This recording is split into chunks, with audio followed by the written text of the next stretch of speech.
Hello दोस्तों, मैं हूं डॉक्टर जमील अहमद शाह और आज मैं प्रेजेंट हुआ हूं एक बेहतरीन टॉपिक के साथ। और वो टॉपिक है दुख को कैसे ख़त्म करें और दुख की वजह क्या होती है। तो इस टॉपिक को समझाने के लिए मैं एक स्टोरी का इस्तेमाल करने वाला हूं और आप इस टॉपिक को जब ही समझ पाएंगे जब आप इस वीडियो को एंड तक ध्यान से देखेंगे और ध्यान से सुनेंगे। तो चलिए शुरू करते हैं। एक गांव होता है, उस गांव में एक औरत और एक आदमी होते हैं। तो उस औरत और उस आदमी को काफ़ी ख्वाहिश होती है कि उन्हें कोई एक बच्चा हो जाए, लेकिन उन्हें बच्चा नहीं होता है। वो काफ़ी वैद्यों से इलाज करवाते हैं लेकिन उन्हें बच्चा नहीं होता। काफ़ी प्रार्थना करते हैं, काफ़ी प्रे करते हैं, लेकिन उन्हें बच्चा नहीं होता। उनकी काफ़ी उम्र भी बीत चुकी होती है। तो उम्र बीतते बीतते काफ़ी उम्र हो जाती है लेकिन उन्हें बच्चा नहीं होता है। लेकिन एक दिन ऐसा होता है कि वो वाइफ प्रेग्नेंट हो जाती है और वो पेट से हो जाती है। तो जब वो पेट से हो जाती है तो उनकी उम्मीद फिर से उस बच्चे के लिए ज़िंदा हो जाती है जो वो खो चुके होते हैं, क्योंकि काफ़ी दिन हो चुका होता है। तो काफ़ी आशाएं बांध लेते हैं, काफ़ी उम्मीद बांध लेते हैं वो माँ बाप। वो सोचते हैं कि बच्चा होगा, बच्चे को हम पाल पोस के बड़ा करेंगे, फिर ये बच्चा हमारे बुढ़ापे का सहारा बनेगा। ऐसी काफ़ी चीज़ें वो जोड़ लेते हैं। फिर वो बच्चा पैदा होता है। बच्चा पैदा होने के बाद वो 1.5 साल ही जिंदा रहता है, फिर उस बच्चे की डेथ हो जाती है। तो इस 1.5 साल के दौरान काफ़ी लगाव हो जाता है, काफ़ी लगाव जुड़ जाता है उस बच्चे के साथ। तो माँ इतना रोती है, इतना रोती है कि रो रो के माँ का बुरा हाल हो जाता है। तो ऐसे रोते हालत में उन्हें एक व्यक्ति देखता है, एक इंसान वहाँ से गुजरते रहता है। वो देखता है और पूछता है कि आप क्यों रो रहे हैं। तो बोलते हैं कि मेरे साथ ऐसा ऐसा मामला हुआ है, काफ़ी सालों के बाद मैं माँ बनी और ये बच्चा काफ़ी सालों के बाद मेरे कोख में आया और उस 1.5 साल ही जिंदा रहा, वो बच्चा डेथ हो गया। तो वो बोलता है कि आपके इस प्रॉब्लम को एक इंसान है और एक इंसान, एक महापुरुष है जो सॉल्व कर सकते हैं, जो बहुत ही ज्ञानी है। आप उनके पास जाइए। तो वो पूछती है, माँ पूछती है कि वो कौन है। तो बोलते हैं कि यहाँ से आप जाएंगे तो सीधे एक आपको जंगल मिलेगा। उस जंगल में एक बहुत बड़ा पेड़ है, उस पेड़ के पास वो आपको बैठे हुए मिलेंगे और उनका नाम है गौतम बुद्ध जी। तो वो बच्चे को लेके जाती है, जो बच्चा मर चुका है उसके हाथ में रहता है। बच्चे को माँ लेके जाती है और गौतम बुद्ध जैसे ही दिखते हैं वो और तेज रोने लगती है। तो जो उनके शिष्य हैं, जो उनके स्टूडेंट जो होते हैं गौतम बुद्ध जी के, वो उस माँ को वहीं रोक लेते हैं और काफ़ी रोते रहती है माँ। तो गौतम बुद्ध जी आँख खोलते हैं और बोलते हैं कि क्या हुआ, आप क्यों इतना रो रही हो। तो बोलती है गौतम बुद्ध जी, काफ़ी सालों के बाद मुझे बच्चा हुआ और मेरी काफ़ी उम्र बीत गई है, तब जाके मुझे बच्चा हुआ है। लेकिन ये बच्चा 1.5 साल ही जिंदा रहा और बच्चा मर गया, बच्चे की डेथ हो गई है। आप इस बच्चे को जीवित करिए। माँ परेशान रहती है।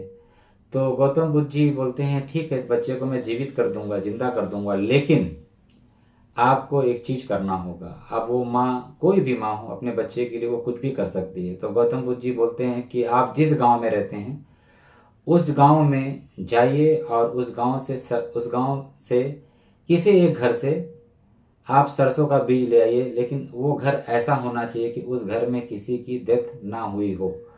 तो बच्चे को लेके जाती है और अपने गांव पहुंचती है। तो अपने गांव में एक घर के पास वो नॉक करती है और बोलती है कि मुझे सरसों का बीज चाहिए।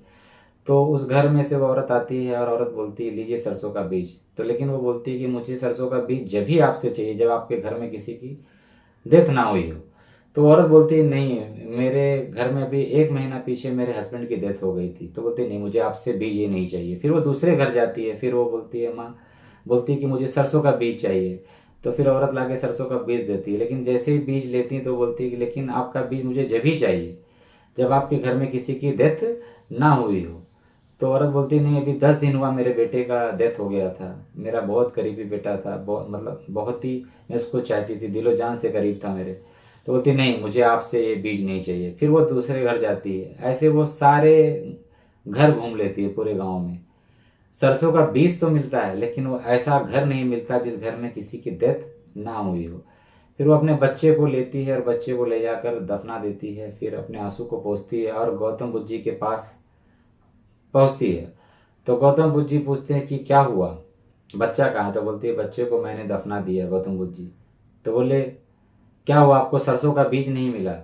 तो बोलती नहीं, सरसों का बीज तो मुझे मिला लेकिन मुझे ऐसा घर नहीं मिला जिसके घर में किसी की मृत्यु ना हुई हो, किसी अपने को किसी ने खोया ना हो। तो इस स्टोरी से आप बहुत कुछ ज़रूर सीखे होंगे और इस स्टोरी के माध्यम से मैं आपको एक चीज़ बताना चाहता हूँ कि दुनिया में हर इंसान ने अपना किसी न किसी खास को खोया है, आप अकेले नहीं हो। तो ये स्टोरी के माध्यम से मैं आपको इस स्टोरी का मोरल समझाना चाहता हूँ कि दुनिया में हर इंसान के पास एक दुख होता है। तो जो आपके पास आज जो दुख है इस वक्त, ये दुख जरूर किसी न किसी ने जरूर फेस किया होगा आपसे पहले।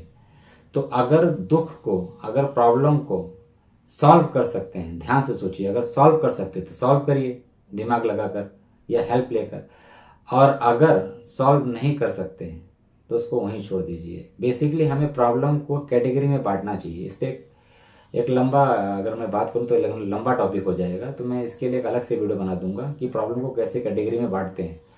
तो अगर प्रॉब्लम सॉल्व करने लायक है तो उसे सॉल्व करिए। अगर प्रॉब्लम वक्त के साथ सॉल्व होगा, यानी कुछ प्रॉब्लम ऐसे होते हैं जो वक्त के साथ सॉल्व होते हैं, हमें उससे इंतजार करना पड़ता है। जैसे एग्जांपल, आपको सर्दी हो गई तो आपको 3 दिन 4 दिन इंतजार करना पड़ेगा सर्दी को ठीक होने के लिए। आप सोच कितना भी मेहनत कर ले वो सर्दी वैसे ही रहने वाली है। तो कुछ चीज़ें, कुछ प्रॉब्लम ऐसे होते हैं जो वक्त के साथ सॉल्व होता है, इसके लिए हमको वेट करना पड़ता है, इंतजार करना पड़ता है। और कुछ प्रॉब्लम जो मैंने स्टोरी में समझाया कि जैसे किसी की डेथ हो गई, किसी हम अपने खास को खो दिए हैं, अपने बच्चे को, अपने माँ बाप को, अपने भाई को, अपने रिलेशन वाले को, जिसको हम चाहते थे, अपने दोस्त को, तो जिसको हमने खो दिया, जिसकी डेथ हो गई, हम उसको वापस नहीं ला सकते हैं। तो उसे हमें एक्सेप्ट करना होता है इस टाइप के प्रॉब्लम को। दुख तो इस चीज़ का ख़त्म नहीं होता है, लेकिन हम इस स्टोरी के माध्यम से समझ कर अपने को सब्र तो दे सकते हैं, सब्र तो पैदा कर सकते हैं। तो आशा करता हूँ ये वीडियो आपको बहुत पसंद आई होगी, और अगर पसंद आई तो ज़रूर अपने दोस्तों में शेयर करिए, अपने करीबों में शेयर करिए। और मैं दुआ करता हूँ कि आप सफल बने रहें और हमेशा सफलता को छुएं। और जल्दी मिलते हैं नए वीडियो में नए टॉपिक के साथ। जय हिंद, जय भारत।